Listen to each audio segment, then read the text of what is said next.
Josh, Tish. let's talk about culture.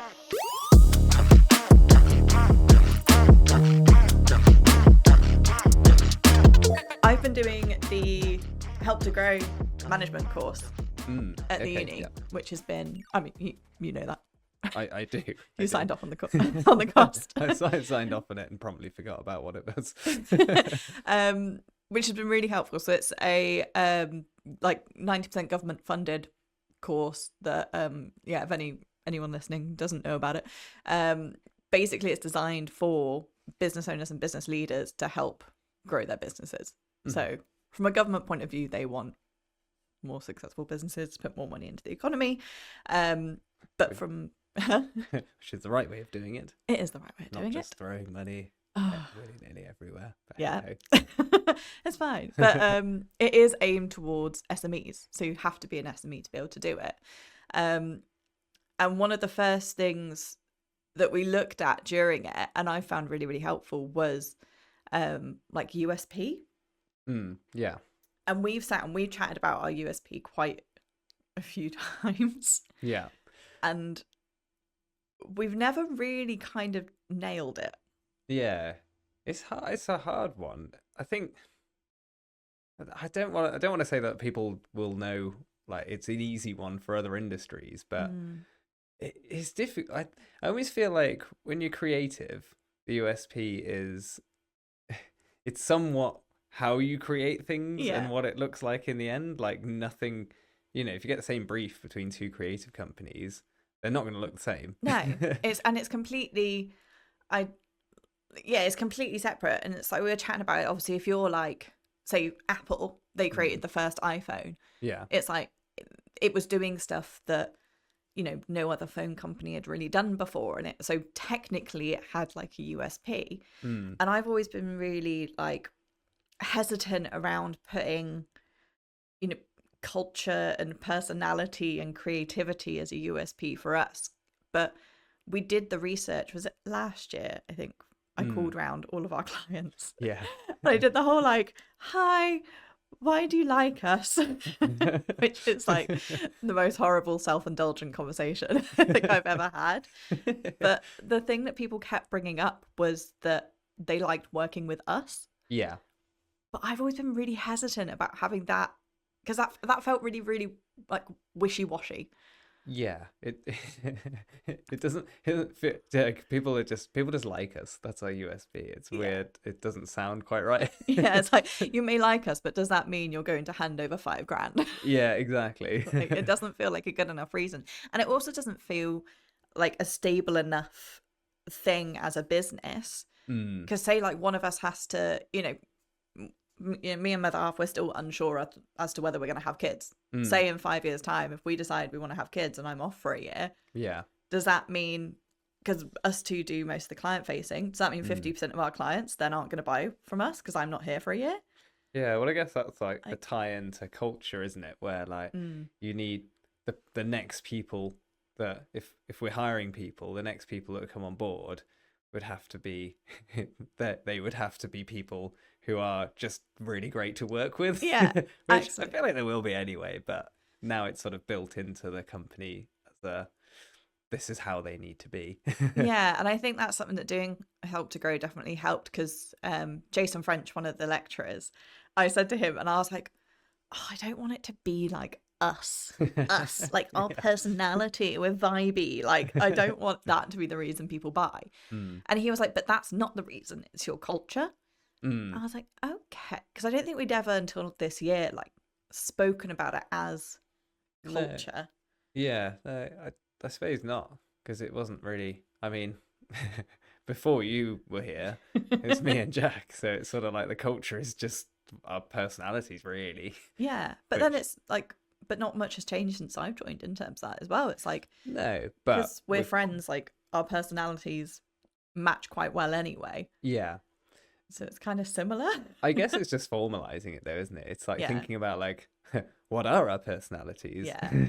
And that was like a big conversation that we had about like, okay, so if this is culture, what about this is the culture? Yeah. Like, is it how jokey we are? Is it like probably there. Is it the like 10-minute break to watch a Family Guy sketch? Just because it's a tiny reference.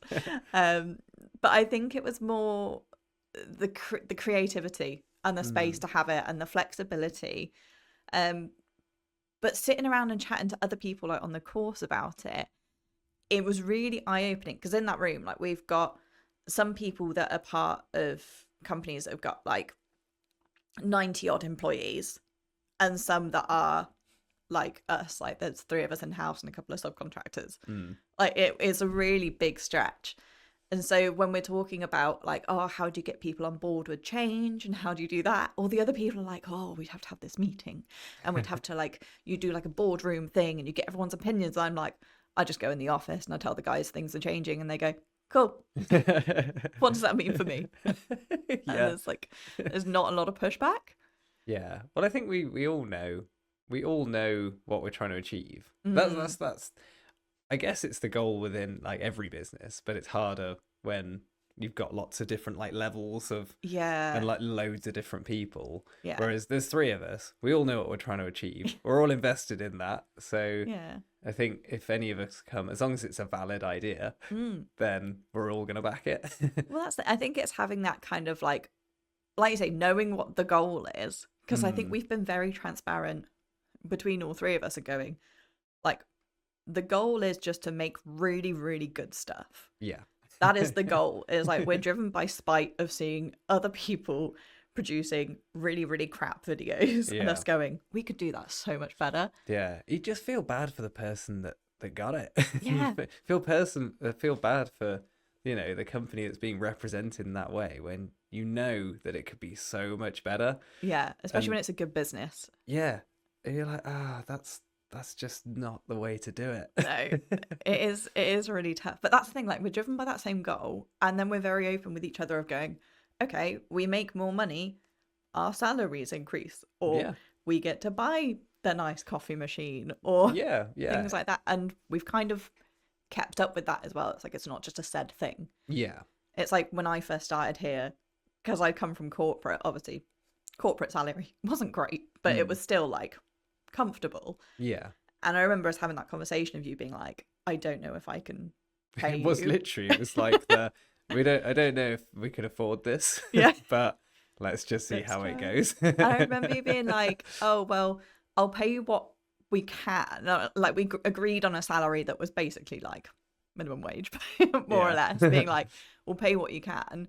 Yeah. But then we made an agreement between us. I was like, okay, if by the time that I've brought in enough work that we can pay me more money, then we do that. But until that point, I don't want to be paid more. Yeah.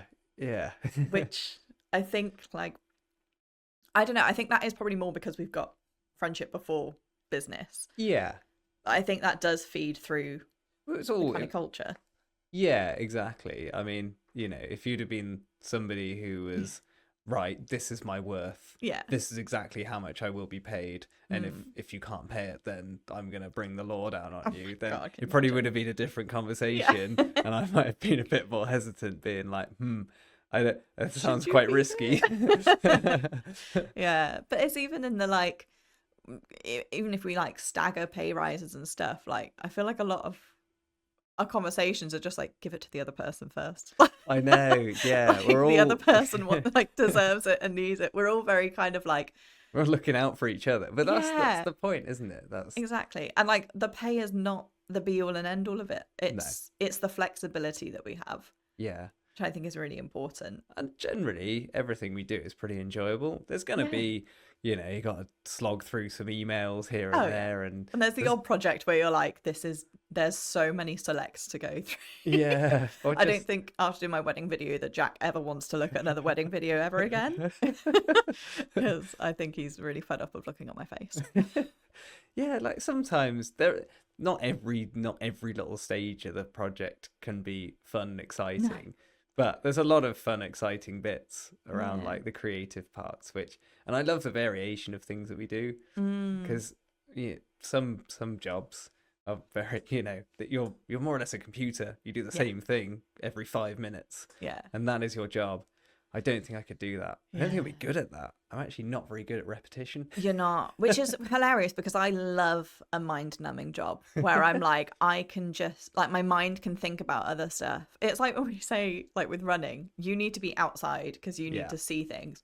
I need to be on a treadmill because then I can black out for like an hour and it's great and it's so peaceful and I can think of so many other things and I don't even know what my body's doing. But that's the kind of like balance of very, very different personalities and ways of working that do meld into the same thing. Yeah. I think if we were all the same, it wouldn't work. It just wouldn't work. Exactly. And we had that conversation as well in our class. We were saying about is it the Myers-Briggs testing that we all did that was like INFP or whatever? I think I know there what was you mean. categories and they're all color based and all three of us ended up in the green area. And I was like, I don't know if that's a good thing. I think me and Jack were the same, but our levels were very different. Yeah. And then you were a different one, but we were all within the green. Yeah, I can't remember what the categories were. No, I think I'm the campaigner, I want to say, but I can't remember what the other ones were. But it was interesting that, like, even though we have very different elements, we all sit in a very same kind of way of thinking. Even though if you were to talk to us, it's like two different ways of working. Yeah, but ultimately that could be a reason why we all get on and why this works is because we have like this like a base level of like same level of thinking, whereas if we had completely different ways of thinking, could be like lots of clash and and don't get me wrong, like we clash every now and then. Oh yeah, every friendship, every business, every colleague has to clash at some point, but it's then having that kind of respect level of going, okay, should we take 10 minutes and just like not argue about there being hot water and and then we can carry on. But it works out.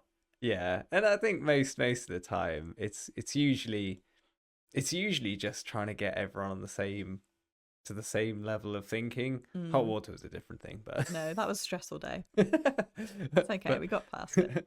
But generally it's just like, say you'll come with an idea and I'm not sort of bought into it yet because I haven't gone through all the process of figuring that out. Yeah. So then I'm like, whoa, this sounds like crazy, risky. I don't really know what this is all about. Yeah. But then once you explain it, and then you have to get all your previous thoughts out of your head. Yeah. So it takes a little bit of time as well. It does. Maybe a day. And that's something that like I've had to learn to get better at, is that my patience is generally quite good. Yeah. But if I've arrived at a conclusion and other people are still getting there, I really struggle to not just kind of run ahead and go, but this is what we're doing now. Yeah. And I think it is kind of good that as much as you've kind of given me the reins and gone like, look, go do Help to Grow, go figure out how we're going to grow the business, go figure out how we're going to run it. But I then still have to come back and be like, at the end of the day, it's your business. I can't just do it. So it makes me kind of slow down and go through the process and not just make decisions because one lecturer has told me that that's how we need to now do the entire business.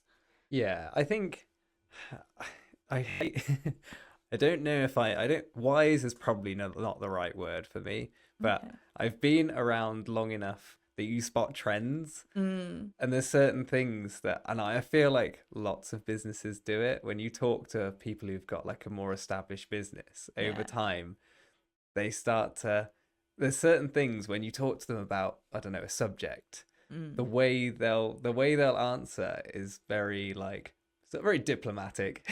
Yes.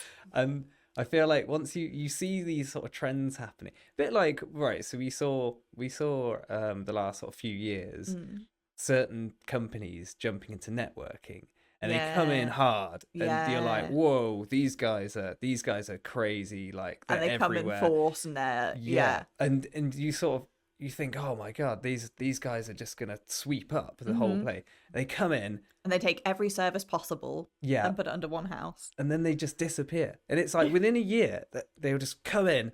It's like a phoenix just burning up, like, and you're like, whoa. But these ones don't rise from the ashes. Yeah, well, another one will rise from the ashes. Yeah. And then, but you see it. See a little pattern. So then the next one comes along, and everyone else is like, wow, this is exciting. And you're like, just watch it. Just watch it. Yeah. Watch it burn up.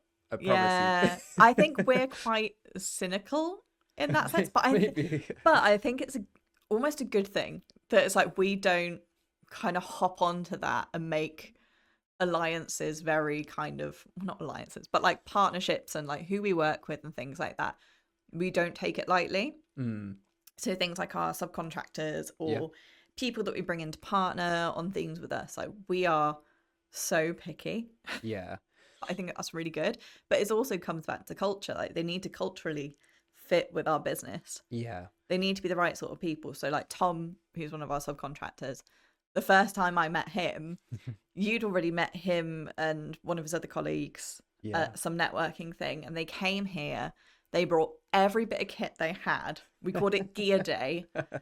Was it 2023 or 2024? Something like that. Yeah. I think it's 2023. 2023, I think. And we literally laid out every single piece of gear that we had between us on the floor, every bit of kit. We lined it all up nicely. We took a load of like overhead photos that never went anywhere. But it was like watching kids in a sweet shop. And I was stood there going, this is mental. Like you and Tom bouncing off each other was just like, it's like you'd kind of duplicated. Yeah, he is like almost my double. Yeah. It's scary. It's awesome. It's really good though, because it means that like if we have a job that we can't get to because we're booked somewhere else, we'll send Tom to go and shoot for us. I know hands down he is going to completely represent us in terms of how he's going to treat the client, his reliability, everything like that. I know I don't have to worry about. Yeah. Because he's just got it. Yeah. And any decisions that he makes, he will make off the back of like, okay, what do I think is right? Yeah.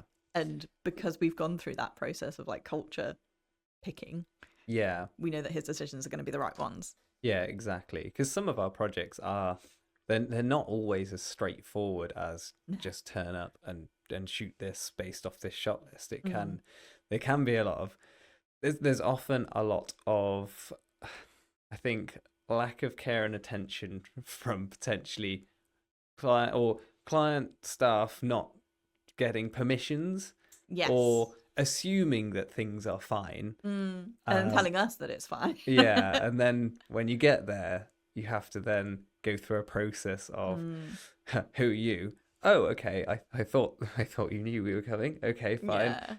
We're these people, and then you explain, you get in, and it's being, you have to really gently talk to people.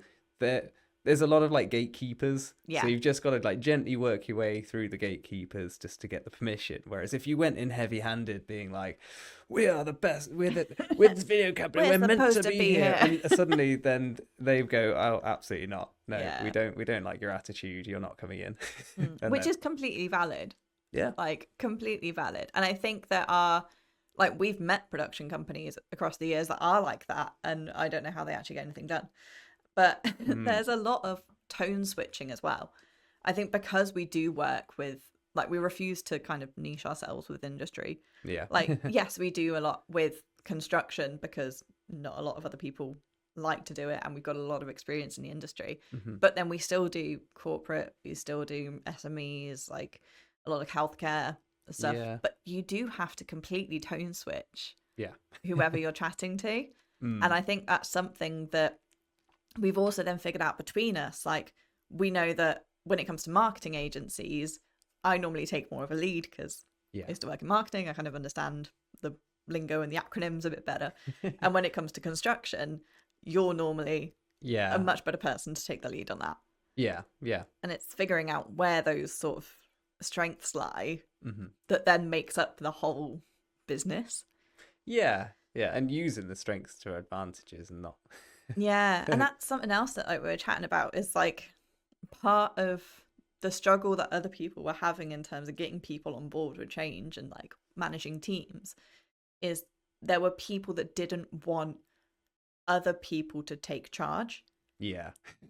And that's something that like since day one, I remember the first ever networking I ever went to. Do you remember what my first 60 seconds was? Oh God. It was only about 10. You did your Oh no, I think I remember now. you did your 60 seconds, and then you were like, yeah, Tish, you do one. And I'd never been to any kind of networking before. It was like 7 a.m. in the morning. I had no idea what I was doing. I think I'd only been in the business like a week. And I stood up and just went, hi, I'm Josh's brain. And I sat down and I was like, that's what we are today. Yep. And everyone in the room looked at me and went, yeah, no, that makes sense. That's a valid answer. Very valid. But it was like, there was a lot of time where I sort of would jokingly introduce myself, being like, oh yeah, Josh has hired me to tell him what to do. Yeah. And people were like, oh, really? That's like very self-aware. And I was like, yeah, no, he's very self-aware. There's things that he doesn't know how to do that I know how to do. Absolutely. And he's happy for me to do that. But not a lot of people are comfortable with handing that over. It's difficult, and I think if I hadn't have known you before, it'd be a really difficult like trust barrier to get through, because if you don't know somebody and you just hire them off literally a CV, you still got to learn like are their morals the same as mine? Are they actually a genuinely decent person? Yeah. So I almost feel people say don't hire, do it, work with your friends. Yeah, because I got a lot of questions about that when we first started working together. Everyone was like, oh, but what if you guys fall out? I genuinely think the longest we've fallen out for is about an hour. And in that case, we just like, we've not even fallen out. It's just like, we're just like, oh, screw you. Just walk away and then it's fine. One of us will make the other a cup of coffee and we're like, oh, okay. It probably, to be honest, it's probably dependent on personality. Like, I'm really chilled, like, so I'm not. You're very hard to argue with. You don't argue back. I don't really do arguing, because I don't think it's very productive, and I also so I think this is digging into me now. Okay, go on. So I don't think I like hold on to like anger for very long. Like, I'll definitely get if something annoys me, you get that little like well of like, oh, that's so annoying, and then but like 5 seconds and it starts to dissipate. Yeah, give it like 10-15 minutes, it's probably more or less gone. So whereas I feel like some people can hold on to it, and then something else will happen, and it like that bar gets like, the anger bar grows and grows, whereas mine's just like done. And I think that's a really good balance. I think that is something that has kind of been baked into the culture, that it doesn't mean you have to be perfectly good at it to start with when you first join. Because I remember, like, me, naturally, I don't let go of things. I do hold on to things, and I do hold on to a grudge. But I think working here has kind of made me have to be like, okay, it's fine. Let it go. It's all right. How are we going to fix it? Or if we can't fix it, if it's something we can't fix, how do we just distract ourselves enough that we can kind of move on, go to the next thing, and just like carry on? And it's things like coming to work, like working in corporate and like previous things, you end up going in being like, I really don't want to go in today. I really don't want to go into work. And then you end the day also being like, thank God I'm going home. That was the longest 8 hours of my life. Like, that's horrendous. Whereas now it's like, you still get the Sunday scaries of like, oh, the weekend's gone really, really quickly and I really want to stay in bed tomorrow. But even if I wake up, like this morning, getting out of bed, struggle. But I know that I'm like, as soon as I get to work, it's going to make me feel better. Yeah. Like, I'm going to feel good being there, because like the people I'm hanging out with all day, generally I feel a bit happier by the end of the day. Yeah. So it's that kind of environment that, we are now in a process of like, we've got to systemize this. And we've got to make it a structure that, you know, if we do grow and if we do bring in more people, how do we make sure this is consistent? Yeah, we need like you need that measure for when you're sort of, you know, in the what's it called? The first 6 months. I don't know what you're trying to say. The first 6 months of your employment. What's that called? Oh, probation. Probation. There you go. Yeah. So like, have like a mood checker every day. How do you feel today? On a scale of 1 to 10. That's like, is there like a way we can sort of measure when people are on probation? Yeah. Like, okay, are they still fitting in with that? Because say, for example, we did have somebody work with us for a while. Yeah. And at the beginning, it's like same with any sort of relationship. At the beginning, It's all great. It's all great. Like, you Yeah. know, oh yeah, everything's fantastic. And then give it like 3 or 4 months and they start to see them like relax into who they actually are. Yeah. And then then are they the same person? Yeah. Are they better? Are they not what you expected? And it is sad when they aren't. And it's Yeah. really hard. And it's like you say, like we haven't always got it 100% right. Yeah. Like we've had times where we've been like, okay, maybe that's not the best fit.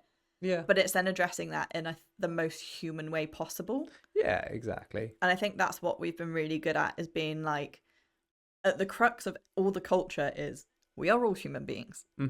Like, we don't want to treat each other like machines. No. It's like, there was one day I remember that because you've got me into running. I said it would never happen, but you've done it. I was really fretting because it was like, it just been a really, really busy week. And I was like, I need to go to the gym. Like, I need to just find time to do that. And it had been a crazy busy day, but like my afternoon wasn't looking too crazy. And it got to about 3 o'clock and I was like, oh, I can't really go after work because like, well, James finishes work at 6, and so I've got to pick him up from work, and like I want to be able to spend the evening with him. I was like, I just don't know when I'm going to fit it in. And I turned to you and I was like, is there any chance I could just finish like a couple hours early just to like go to the gym? And you were like, yeah. Not even a question. Yeah, exactly. Like if it's something that's going to like help your mental health and get you doing something that you want to do that in turn is going to benefit the business because you're going to come in tomorrow feeling better. Yeah. And not like you've just been a bit of a failure that week. Then yeah, do it. You're never a failure any week, so don't worry about that. I try. But yeah, it's just being that kind of human, and like even Jack, like because he lives so close to the studio, being like, can I just go put my washing on? It's like, yeah, go. You don't have to ask. Like just go do it. Yeah, exactly. Like it's all part of like your life, isn't it? And the point of, we don't want to live to work, we want to work to live. So it's part of that mindset of like, as long as the bits that we're asking you to get done are getting done, then that's fine. Like do whatever you want.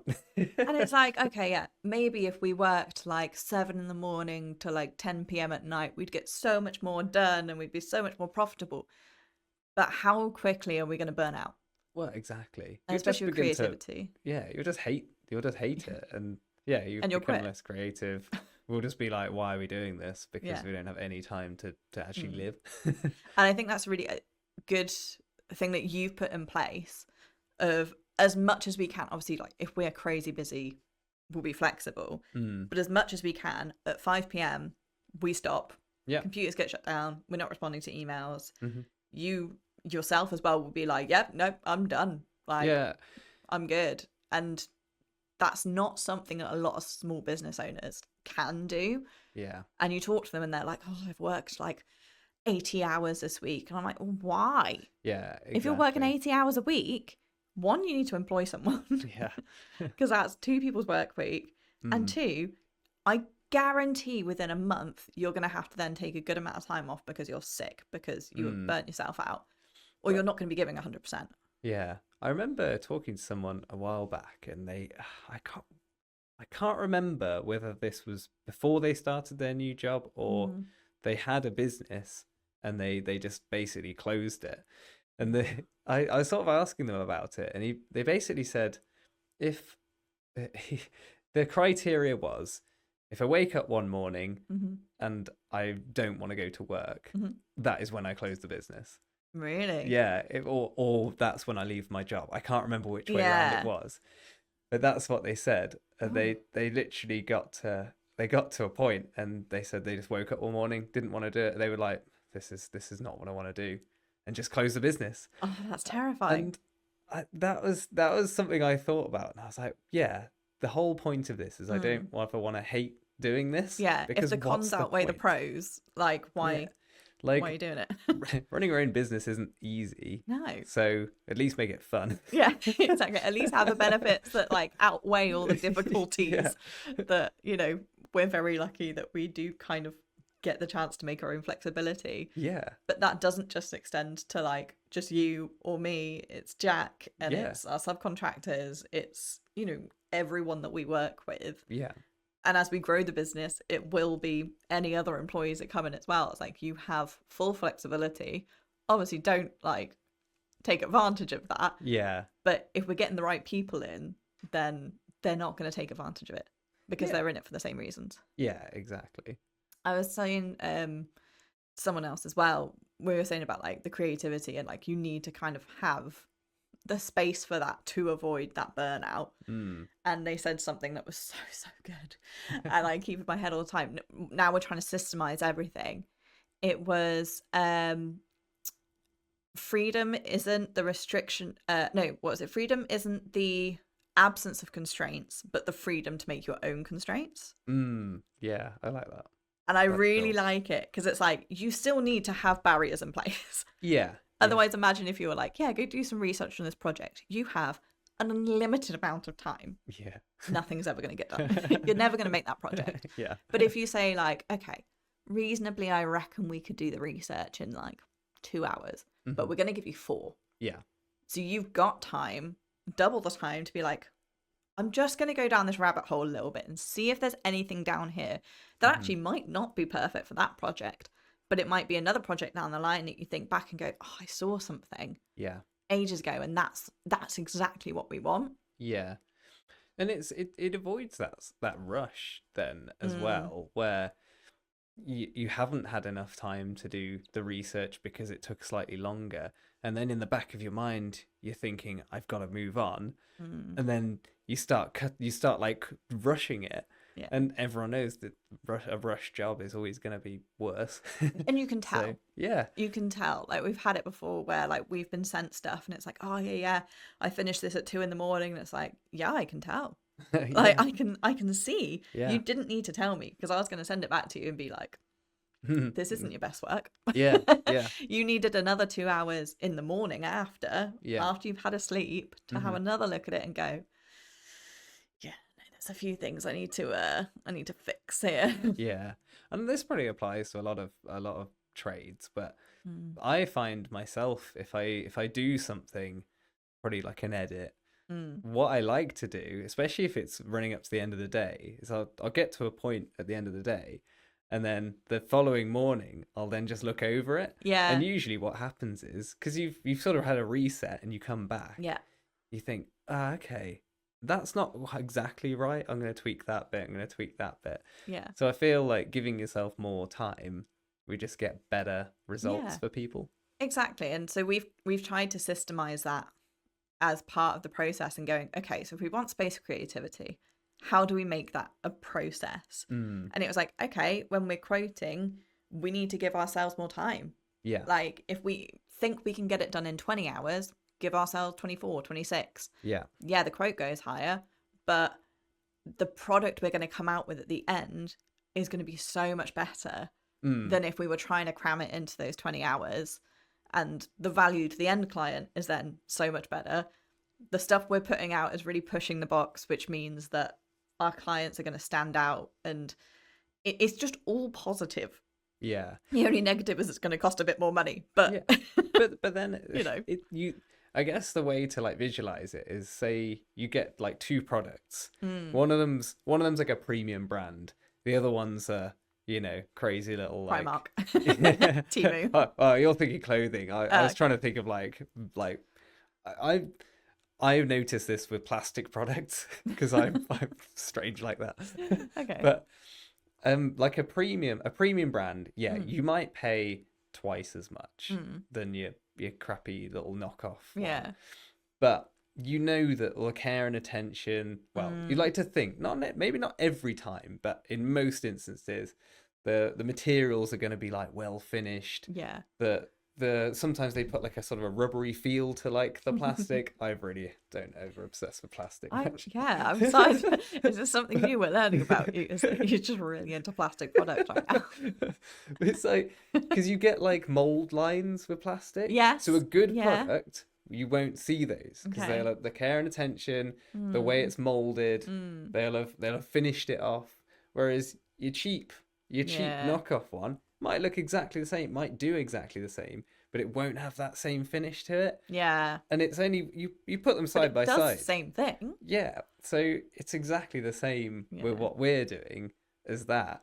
And ultimately you get a much better product, something that's gonna last you longer. It's gonna, live through the years, whereas your cheap knockoff one did the job for half a year and then it broke or just and then you started looking at it and going, actually it looks really rubbish. Yeah, exactly. So it's the same with everything. I think we could also put the like ethically made into that as well. It's like we're not making our editor work from like dawn till dusk. Yeah, it's like no, he gets to come to work or even outsourcing, because you can outsource to, I don't know, India or whatever. Oh my god, we get so many emails every single day being like, would you like us to edit for cheap for you? And it's like, no, because it's not really the way we want to work. We want to like, say with food products, you want to pay people their worth. So and so I find that's the better way to work, really. Yeah, definitely. Like we put ourselves at premium level because we want to have the space to be able to make stuff that's a premium level. And the only way we're going to do that is by treating people like humans and giving them a space to do it. And I don't think I'd realized before how much everything does come back to culture. Yeah. But I think if we've nailed that, we're good to go.